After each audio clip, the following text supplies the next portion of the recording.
ಗುರೂಜಿ, ಇವತ್ತು ನಾವು ವೃಶ್ಚಿಕ ರಾಶಿಯ ಬಗ್ಗೆ ಮಾತನಾಡ್ತಾ ಇದ್ದೀವಿ. ಅದರಲ್ಲೂ ಪ್ರಮುಖವಾಗಿ ವೃಶ್ಚಿಕ ರಾಶಿಯಲ್ಲಿ ಲಕ್ಷ್ಮೀನಾರಾಯಣ ಯೋಗದ ಬಗ್ಗೆ ತಿಳಿಸ್ಕೊಡ್ಬೋದಾ? ಹೌದಮ್ಮ, ಈ ಪದ ನಿಮಗೆ ವಿಶೇಷ ಅನ್ನಿಸಬಹುದು. ಲಕ್ಷ್ಮೀನಾರಾಯಣ ಯೋಗ ಅನ್ನೋವಂಥದ್ದು. ಮೊದಲು ಯೋಗಗಳ ಬಗ್ಗೆ ಮಾತನಾಡ್ತಾ ಹೋಗೋಣ. ನಂತರದಲ್ಲಿ ವೃಶ್ಚಿಕ ರಾಶಿಯಲ್ಲೂ ಅದರಲ್ಲೂ ವಿಶೇಷವಾಗಿ ಲಕ್ಷ್ಮೀನಾರಾಯಣ ಯೋಗ ಇರೋವಂಥದ್ದು, ಆ ಯೋಗ ಯಾವ ರೀತಿಯಾಗಿ ಕೆಲಸ ಮಾಡುತ್ತದೆ, ಆ ಯೋಗವನ್ನು ಯಾವ ರೀತಿ ನೀವು ಸಿದ್ಧಿ ಮಾಡ್ಕೋಬಹುದು, ಇದರೆಲ್ಲದರ ಬಗ್ಗೆ ವಿಶೇಷವಾದ ಮಾಹಿತಿಯನ್ನು ಈ ವಾಹಿನಿಯ ಮುಖಾಂತರ ನಾನು ನಿಮಗೆ ಕೊಡ್ತಾ ಇದ್ದೇನೆ. ನೋಡಿ, ಯೋಗ ಅನ್ನೋದೇನು ಗೊತ್ತಾ?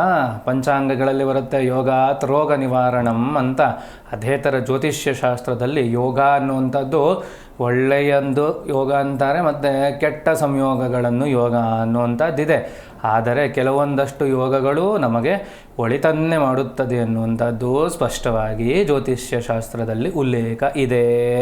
ವಿಶೇಷವಾಗಿ ಒಂದು ಪದವನ್ನು ಹೇಳಿದ್ರು ಮೇಡಮ್, ಏನು? ಲಕ್ಷ್ಮೀ ನಾರಾಯಣ ಅಂತ.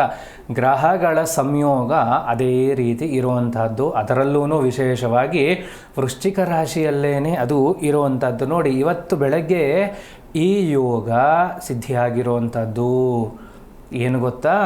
ಲಕ್ಷ್ಮಿ ಅನ್ನುವಂಥದ್ದು ಗ್ರಹಗಳಲ್ಲಿ ಶುಕ್ರನನ್ನು ಸೂಚಿಸುವಂತಹ ಕೆಲಸಗಳಾಗತ್ತೆ. ಅದರ ಜೊತೆಗೆ ನಾರಾಯಣ ಅಂದರೆ ವಿಷ್ಣುವಿನ ಸ್ವರೂಪ ಬುಧಗ್ರಹ.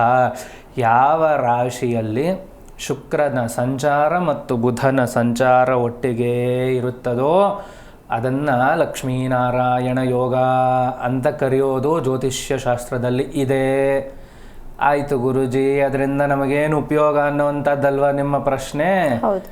ಜಾತಕದಲ್ಲಿ ಈ ಯೋಗ ಇದ್ದವರು ಯಥೇಚ್ಛವಾದ ಉನ್ನತ ಸ್ಥಾನಕ್ಕೆ ಹೋಗ್ತಾರೆ. ಜಾತಕದಲ್ಲಿ ಅಂದರೆ ಹುಟ್ಟೋವಾಗಲೇ ಲಕ್ಷ್ಮೀನಾರಾಯಣ ಯೋಗದಲ್ಲಿ ಹುಟ್ಟಿದವರು ಯಥೇಚ್ಛವಾದಂತಹ ದೈವಾನುಗ್ರಹದ ಜೊತೆಗೆ ಲಕ್ಷ್ಮಿಯ ಅನುಗ್ರಹವನ್ನೂ ಪಡೆದಿರ್ತಾರೆ.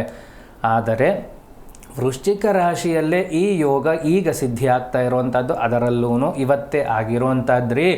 ವಿಶೇಷವಾಗಿ ಲಕ್ಷ್ಮೀನಾರಾಯಣ ಯೋಗ ಅನ್ನುವಂಥದ್ದು ಎಲ್ಲ ರೀತಿಯ ಪಾಪ ಕರ್ಮಗಳನ್ನು ತೊಳೆದು ಹಾಕುವಂತಹ ಯೋಗ ಅನ್ನುವಂಥದ್ದು ಜ್ಯೋತಿಷ್ಯ ಶಾಸ್ತ್ರದಲ್ಲಿ ಉಲ್ಲೇಖ ಇದೆ. ಯಾವ ರೀತಿಯ ಪಾಪಗಳು? ನೋಡಿ, ನಾನು ಎಷ್ಟೊಂದು ಜನ ಕರೆ ಮಾಡಿದಾಗ ನಾನು ಹೇಳ್ಕೊಡ್ತಾ ಇರ್ತೀನಿ. ನೋಡಿ, ಮನೆ ದೇವರ ಅಥವಾ ಕುಲದೇವತೆಯ ಶಾಪ ಏನಾದರೂ ಇದೆಯಾ ನೋಡ್ಕೊಳ್ಳಿ, ಒಮ್ಮೆ ಪರೀಕ್ಷಿಸಿಕೊಳ್ಳಿ ಅಂತ ಹೇಳ್ತಾ ಇರ್ತೀನಿ ಅಲ್ವಾ?